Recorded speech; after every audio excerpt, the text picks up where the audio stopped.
I said this before, and I think it's worth of repeating, that the most dangerous type of narcissists are those that you don't think are going to hurt you. Those that are disarming, nice guys, nice girls, people that are presenting as very spiritual. It's the wolf wearing sheep's clothes type of effect.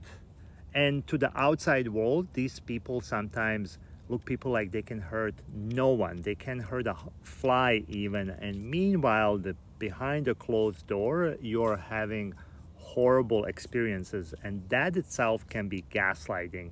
And I think it's worth of unpacking the types of ways these narcissists present. Don't forget to follow me if you do like this video and this type of content. It can really help me, and you can also help others who could benefit from this type of content, because these personalities are very tricky. The first type, that nice guy, shy, timid, soft-spoken, vulnerable, also a nice girl, I don't think it makes a big difference.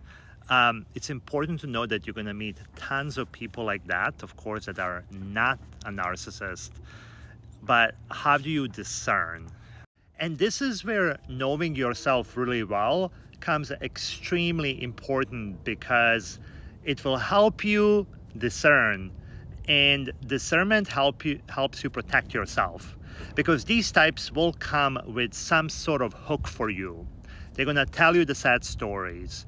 They're going to tell you personal and vulnerable situations with the hope that that's going to create a hook for you and play off your empathy. And especially if you have a fixer and rescuer already there, it's going to play off that.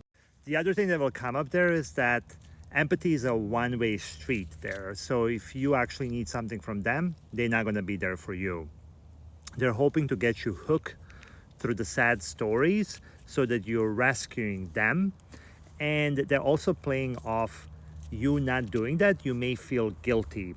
So this is where knowing yourself and working on that becomes extremely important, because if you don't recognize it, you can get hooked on, seeing their potential, believing that, they just happen to be a victim in 15 different situations.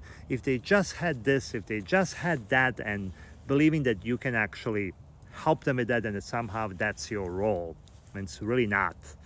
Try to have them help themselves. They are not gonna like that. They're gonna snap back at you. They're gonna start raging at you, gaslight you, demean you. They're gonna blame you for stuff. And that's gonna be your clue, because healthy, normal people take ownership of their actions and don't blame the world for it.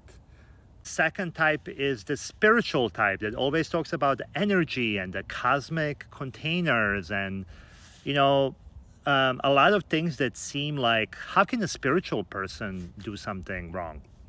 Well, have you seen any of the cult type of series on Netflix or any other shows? There are so many. They're always led by charismatic spiritual leader who is communal, often malignant narcissist. So don't let the spirituality fool you and disarms you in the way that you are not discerning, similar to the nice guy, nice girl type of narcissist. If you have any examples of using spirituality or religion as a cover, please share it in the comments. I think that's really helpful. I feel like the spiritual invitation is invitation to believe them more in believing yourself. And that's when you know that you're not on the right path. And for me, at least, it's the path that I don't want to explore. And I just thought about that, actually.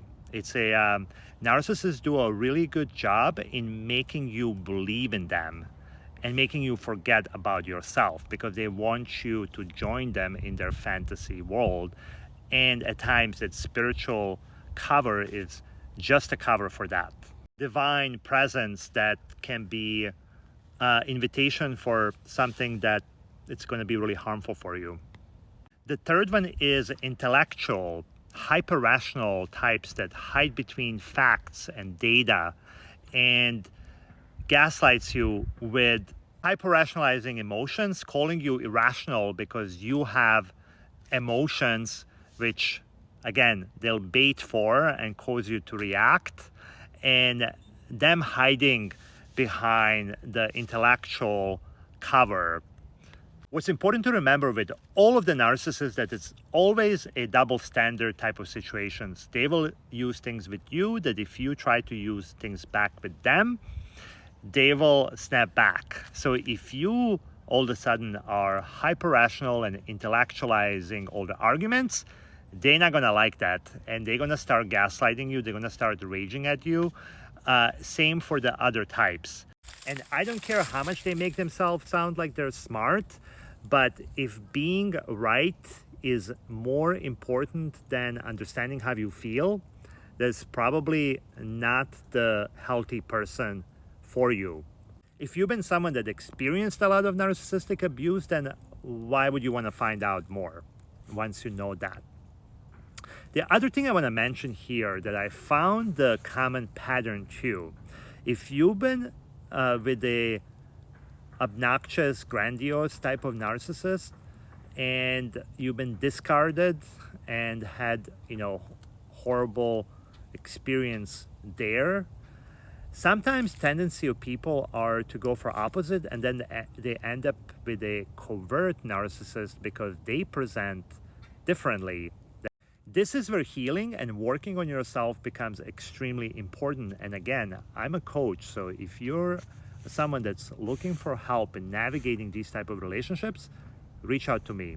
Otherwise, we could have beautifully this here. It's warm out in end of February and I'm definitely enjoying it. Hope you enjoyed this content and I'll see you soon.